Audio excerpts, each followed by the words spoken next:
ब्रह्मांड पुराण का परिचय, संक्षिप्त विषय सूची, पुराण परंपरा, उसके पाठ, श्रवण एवं दान का फल। ब्रह्मा जी कहते हैं, वत्स सुनो, अब मैं ब्रह्मांड पुराण का वर्णन करता हूँ, जो भविष्य कल्पों की कथा से युक्त और 12,000 श्लोकों से परिपूर्ण है।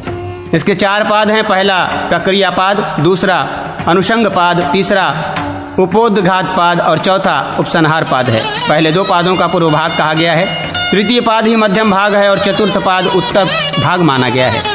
पूर्व भाग के प्रक्रिया भाग में पहले कर्तव्य का उपदेश, नैमिष का आख्यान, हिरण्यगर्भ की उत्पत्ति और लोक रचना इत्यादि विषय वर्णित हैं। मानद ये पूर्व भाग का प्रथम पाद प्रक्रिया पाद है।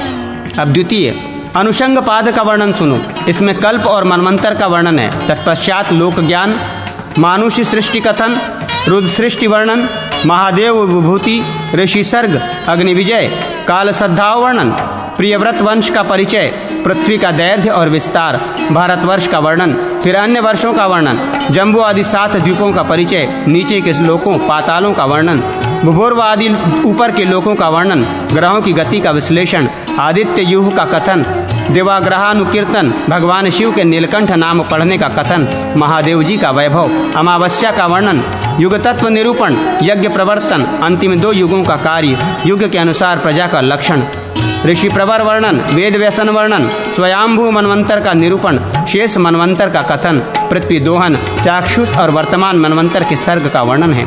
इस प्रकार ये पूर्व भाग का द्वितीय पाद कहा गया है।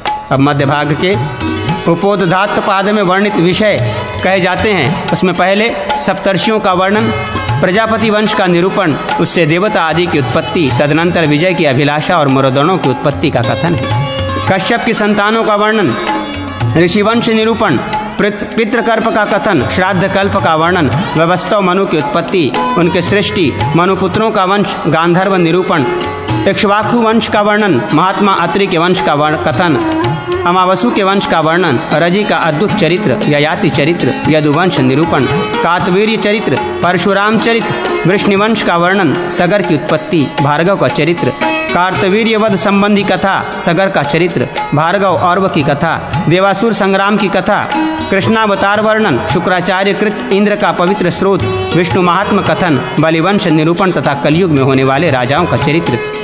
ये मध्यम भाग का तीसरा उपोद्घात पाद है। अब उत्तर भाग के चौथे उपसंहार पाद का वर्णन करता हूँ। उसमें व्यवस्था मनवंतर की कथा विस्तार के साथ ज्यों की त्यों दी गई है। जो कथा पहले ही कही गई है वो यहाँ संक्षेप से बताई जाती है। भविष्य में होने वाले मनुओं का चरित्र भी कहा गया है। तदनंतर कल्प के प्रलय का निर्देश दिया गया है। कालमान बताया गया है। तत्पश्चात प्राप्त लक्षणों के अनुसार 14 भुवनों का वर्णन किया गया है। फिर विपरीत कर्मों के आचरण से नरकों की प्राप्ति का कथन है। मनोमयपुर का व्याख्यान और प्राकृत प्रलय का प्रतिपादन किया गया है। तदनंतर शिवधाम का वर्णन है और सत्व आदि गुणों के संबंध से जीवों की त्रिविध गति का निरूपण किया गया है। इसके बाद अन्वय तथा व्यतिरेक दृष्टि से अनिर्देश्य एवं अतर्क परम ब्रह्म परमात्मा के स्वरूप का प्रतिपादन किया गया है। इस प्रकार ये उत्तर भाग सहित उपसंहार पाद का वर्णन किया गया है। मरीचे, मैंने तुम्हें 4 पाद वाले ब्रह्मांड पुराण का परिचय दिया। यह 18वां पुराण सार से भी सारतर वस्तु है। इसकी कहीं भी उपमा नहीं है। मानद ब्रह्मांड पुराण जो 4 लाख श्लोक में कहा गया है, वास्तव में उसी को भवितात्मा मुनियों के उपदेश के पराशर नंदन व्यास मुनि ने 18 भागों में विभक्त करके पृथक पृथक कहा। दीनों पर अनुग्रह करने वाले धर्मशील मुनियों ने मुझसे सभी पुराण सुनकर उसका संपूर्ण लोगों के लिए प्रकाशन किया है। पूर्व काल में मैंने वशिष्ठ को इस पुराण का उपदेश दिया था। वशिष्ठ ने शक्तिनंदन पराशर को और पराशर ने जातुकर्ण को यह पुराण सुनाया। फिर जातुकर्ण से वायुदेव के मुख से प्रकट हुए इस उत्तम पुराण को पाकर व्यासदेव ने इसे प्रमाणभूत माना और इस लोक में इसका प्रचार किया। वत्स, जो एकाग्रचित्त हो इस पुराण का पाठ एवं श्रवण करता है, वह इस लोक में सारे पापों का नाश करके अनामय लोक रोग शोक से रहित परमधाम में जाता है।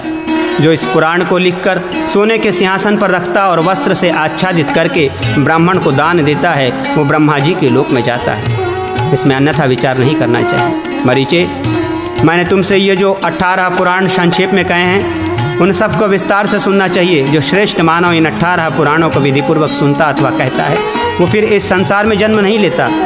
मैंने इस समय जो कुछ कहा वो पुराणों का सूत्र रूप है। पुराण का फल चाहने वाले पुरुष को इसका नित्य अनुशीलन करना चाहिए। जो दाम्भिक, पापाचारी, देवता और गुरु की निंदा करने वाला, साधु महात्माओं से द्वेष रखने वाला और शठ है, उसे इस पुराण का उपदेश कदापि नहीं देना चाहिए। जो शांत, मनोनिग्रह से युक्त, सेवा परायण, द्वेष रहित तथा पवित्र हो, उस श्रेष्ठ वैष्णव पुरुष को ही इसका उपदेश देना चाहिए।